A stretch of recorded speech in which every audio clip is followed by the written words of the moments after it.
The minute I broke up with him, book a and I was trip like, to you know what, I'm Santorini done. with my She friend. called all my Hell, back to me, and I was like, What if I told you that the Wizard Liz downfall was expectable? Being one of the fastest growing YouTube accounts, the Wizard Liz was known to bring a realistic point of view regarding friendships, relationships, and the way you manage your everydays, ups and downs, and expectations. Contrary to what most people believe, she said that she was never meant to be seen as some kind of love therapist, but rather show her spiritual progress and how she used that knowledge to rebuild her personality and detach from trauma. So you may think, how did it go wrong? I mean, the intention sounded pure and helpful, right? And why are you, the audience, also involved in that mess? And what does it mean for you on a psychological basis? Well, with her most recent post being the birth of her son and the co-parenting with her ex-husband Landon, which once again sparked a lot of hate towards her on the internet, her community was quite biased. How did someone like the Wizard Liz get cheated on? And why did she fool the internet with wrong advice? I will get into it throughout my video, so be prepared for a timeline as well as different kind of views I found on the internet and gathered throughout my research. I will also give you a quick dive into the psychological matter, so yeah. Apart from her expressing several times that she herself doesn't read the negative as well as the positive comments, her relationship was publicly announced, as well as her marriage and engagement. But the way she handled the situation altogether was once again proof that no matter how many wars you fought or how severe and damaging it was to your well-being, it does not prepare you for actual personal experiences. And I think that's something we can collectively agree on. So what were the issues the Wizard List targeted and why does it matter? So to put it simply, the topics went from rather superficial topics, such as how to cope with jealousy and bitterness, to kind of detailed topics, such as her binge eating disorder or tips from her psychic therapist. So her target audience, or people that could fit into her target audience, had quite a broad spectrum to choose from. While listening to her unglazed reality checks and bitter truths without sugarcoating it, it was quite refreshing to see a self-improvement YouTube account that isn't all about motivational speech or positive affirmations. Even during this time, she was often criticized for being too self-centered and self-absorbed and pretending to be some kind of magical guru that basically profited off of bullying her audience. As for myself, without implying that I'm biased in any way, the Wizard List videos were something I vividly remember from my teenage years, and when I finally started to cope with my undealt trauma. But I'm talking about me being 17 or 18-ish, but her videos really stuck to my mind when I went through a lot of change. So from a neutral perspective, I really get why her account blew up before the controversy that started in 2025. I've collected some really striking statements from her videos that kind of blew up all over social media, and some of these were, but man, just because I'm looking at them, oh wow, he's so beautiful, oh my god, I want him. No, I think, what can a man do for me? What can he provide for me? Otherwise, if I can provide for myself, or if I'm a very ambitious person myself, why is the man there? If a person does not make you happier or more loved, even wealthier, why are you there? But despite that, she also made sure to talk about mistakes and why exactly that helps you change your life and mindset, being one of the most important aspects in her videos. In her first video, she pretty much summed it up by saying, the beauty is in being imperfect, the beauty is in doing wrong things, then looking back at it and saying, you know what, I've grown so much and I'm proud of myself. No judgment from me until here, but keep exactly that in mind because people are always quick to judge. And this video isn't exactly about what's right or wrong, but rather to give like an insight of the whole situation. Now that you have some kind of background information and you know the basic moral of her videos, we can actually get into the topic and into the controversy that took place in 2025 that fueled the messy negativity that you can still see all over her platforms. The first video the Wizard List posted was in 2022 with the title Be Better or Stay Bitter, and it reached 4 million views as of today and is still widely spread on all social media platforms. She then posted every few weeks or every few months with a total of 16 videos in 2023 and 17 videos in 2024. She was the ambassador for platforms such as BetterHelp and held an open ovation at Oxford University, as well as a public speech for her fans and her community, where she basically talked about her YouTube journey as well as how she got to the point where she is right now. And if you didn't know, thewizardliz also launched her own brand called thewizardliz with a collection of headbands, pajama sets, t-shirts, and her own manifestation journal, which comes from her spiritual side of her platform. So it came as a pretty big surprise when thewizardliz suddenly posted this on September 20th, 2024. But who is Landon Nickerson? Landon was a very popular gamer on YouTube and reached millions of views through playing Fortnite. But it was way back in 2020 and way before the whole engagement was announced. And today he's very much known for ARK, which is, as he says, the first social AR platform, so his background was really promising considering his popularity back then, and fans all over social media were hyped to see thewizardliz changing for the better, I guess, or just having a new chapter in her life, because for them, Landon was this perfect, flawless image Liz was always preaching about, and they were just happy to see Liz happy. I also found a few short clips which were eventually taken down, but she pretty much describes how she met Landon, and it was way back in November 2024, but you can correct me if I'm wrong because I couldn't find the exact date. But here's a clip I found on TikTok, so... I decided, let me book a trip to Santorini, but there was a stop in Athens. Mind you guys, I'm wearing a cap that's like up until here. Look up, and I'm like, Landon? But this image started to crack when thewizardliz suddenly announced that she called off the marriage in May 2025 and that she was already pregnant. Of course, I will show you the whole conversation that was posted by Landon and what Liz had to say about it, because it's also very important to see both sides of the story. So I'm going to edit right now. I will never ever create a fake narrative for social media. I will not preach something and not take the advice myself. Landon decided to make a Snapchat account and reach out to a girl to meet up. He was just with me in London. Girl reached out to me to my friend. Today showed us evidence. He called the relationship fake. Meanwhile, my cats are with him in Dallas. All my stuff is there in our apartment. And oh, I'm 4 months pregnant. I'm absolutely heartbroken and shocked. My haters can go celebrate, haha, so funny. I will always have the last laugh though.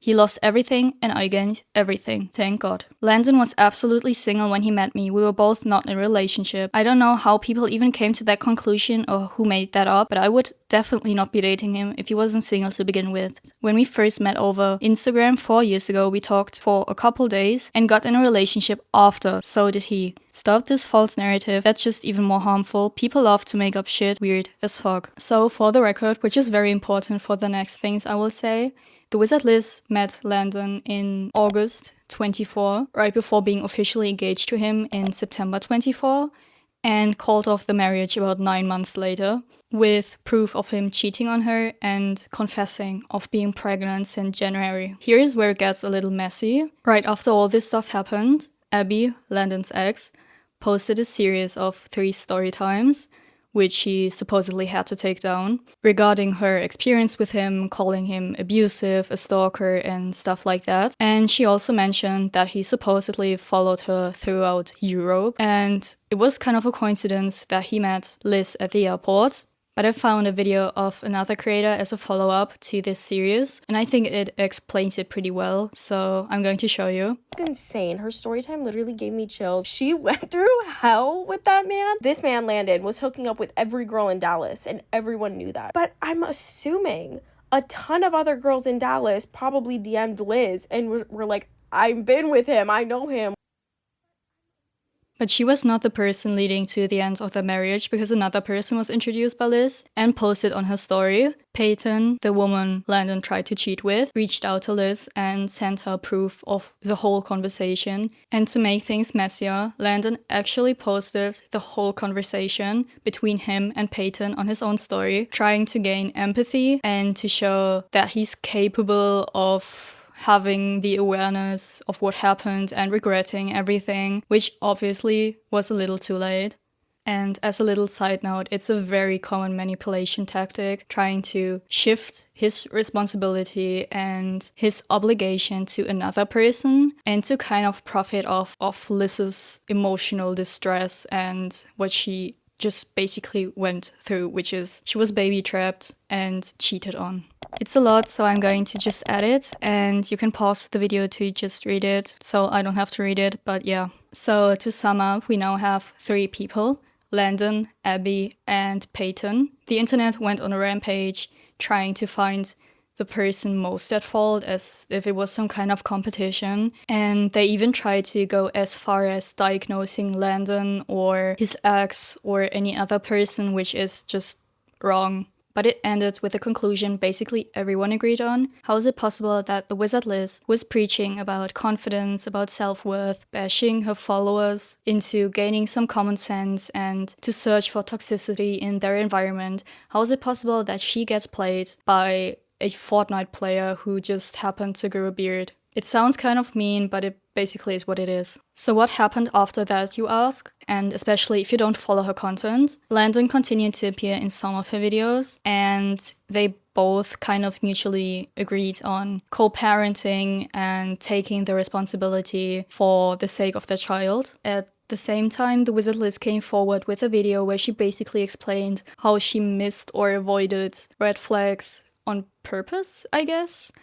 And yeah, she also said that she kind of relived her old toxic patterns by focusing on materialistic things instead of trying to find the true love or stuff like that. And she basically explains it in this video, so I'm just going to show it right now. He was genuinely too good to be true. He did everything for me. And I'm not just talking money, literally a dream guy. Something feels off. And then you want to blame yourself because I come from a very traumatized. And before I keep talking, I also found this from her podcast, so wait a second.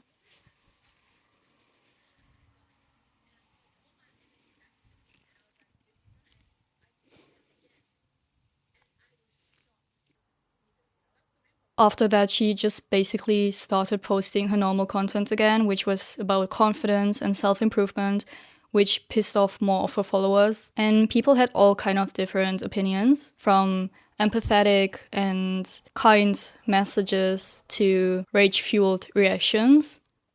And she even had a whole subreddit dedicated to her, trying to uncover and expose her past and how manipulative she was. I'm not sure if I'm going to show too many of these because they give off the same negative vibes, but I'm going to read it, but my eyesight is like really bad, so...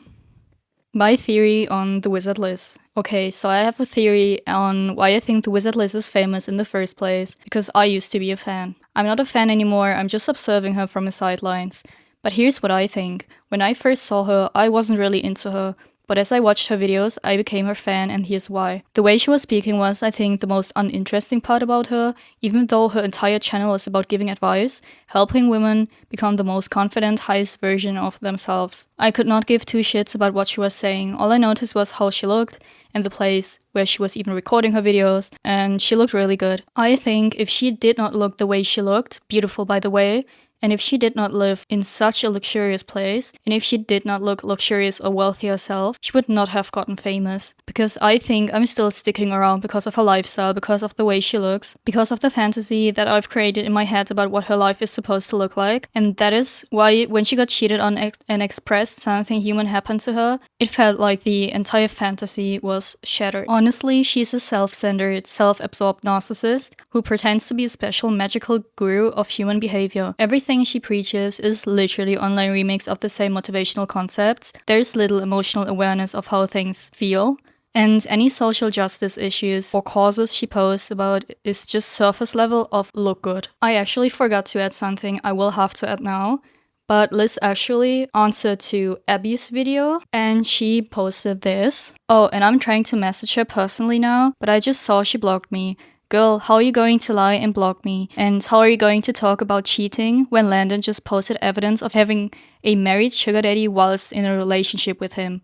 weird. She was also involved in discussions about SW workers, and I think I don't have to explain what it is, but here is a comment about that. So in the debate, 1 minute she's defending herself against SW allegations, and then the next she's saying that men should pay for their lust. So she's offended by being accused of being an SW whilst then simultaneously promoting the idea of prostitution. I think she's confused. She doesn't want to accept that she made men pay for their lust in her own life because it made her adjacent to SWs, whom she doesn't respect due to internalized shame. So people were really angry about it and called her queen of hypocrisy.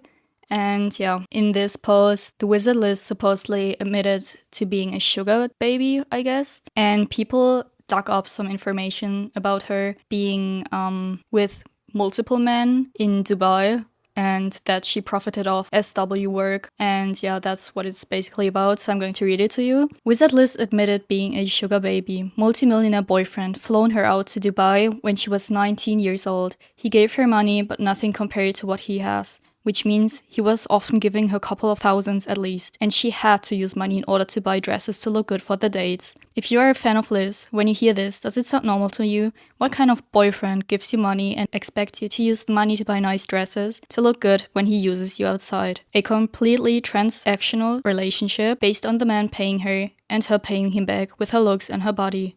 Simple maths, wake up.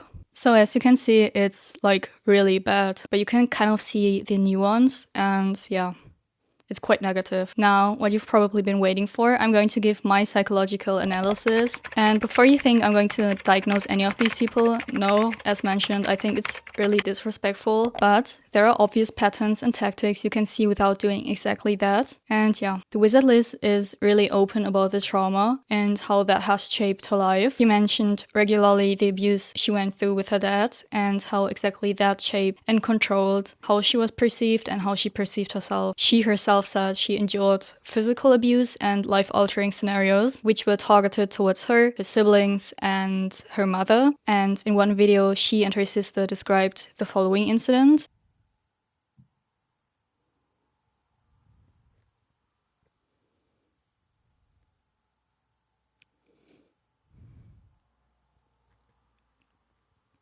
So it's safe to say that she was already carrying an extreme emotional burden, and she was quite fear-driven with a dysfunctional father figure, and anyone who experienced extreme trauma can agree on that. But how exactly does trauma influence your adulthood? I found some resources that dealt with exactly that, and they pretty much simplified this topic, summed it up by saying that someone who grows up with chronic fear and instability often develop a so-called overcorrected identity. So instead of feeling the negative impact of her trauma, she feels untouchable and hyper-aware to overcompensate for what she has lost in her childhood. Now, with her starting her YouTube account, people mistakenly labeled her as narcissistic and self-absorbed, but it's pretty much the opposite, I would say. If you watch her videos, you can see that the way she's presenting herself is not only to protect her inner self, but also her inner peace. So instead of actually feeling superior and untouchable,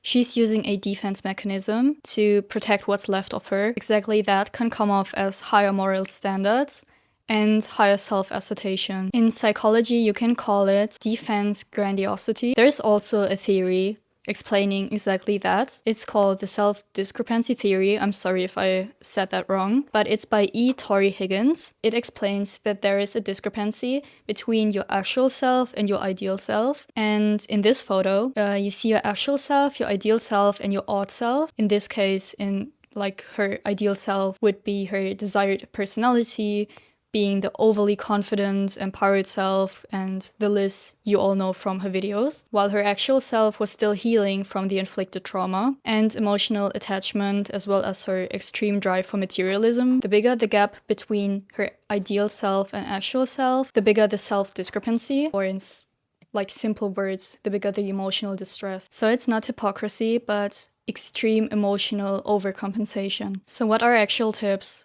coming from someone who has also experienced those manipulative tactics and dynamic issues?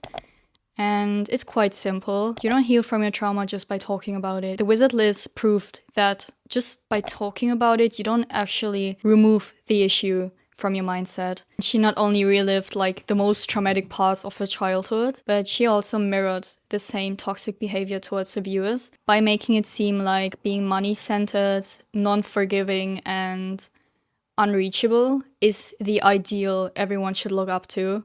And it's not. It's neither a healthy balance in your life, nor should it be anything you want to achieve. It's just like, it's bad. It's a bad tip. So short, as mentioned in the beginning, it does not matter how many wars you fought, because the actual experience is something no one can take from you. And until you've experienced it, you can't talk too highly of yourself. Number 2, if someone is destined to sabotage you, he will do it, and you can see it in their eyes and in the way they behave. So it's not very helpful for you to just ignore these red flags, because it won't just disappear just because you close your eyes. Landon is obviously not the only bad person or the only evil person with bad intentions, but he showed pretty clearly that his intentions reflected on the way he behaved. And it was quite obvious for her friends, as she mentioned before, but she decided to just avoid the confrontation and avoided to realize that he's not a good person after all. Friends are there for a reason, and if they really think your partner is up to something and something is off, it's time to reevaluate your relationship with him. Or short, narcissistic people will sneak up on you, and even on people with bigger egos, and no one is safe. And something that is very important to keep in mind: if you fall and trip in some kind of pit, you're not in a position to point fingers at others and make them responsible for your own mistakes. And 2 of the most important things, which are pretty short: never rush things, and if a relationship starts with a lie, it's destined to fail. Thanks for watching. I hope it gave you some kind of overview and it was easy to listen to. But yeah, thank you for listening, and see you in my next video.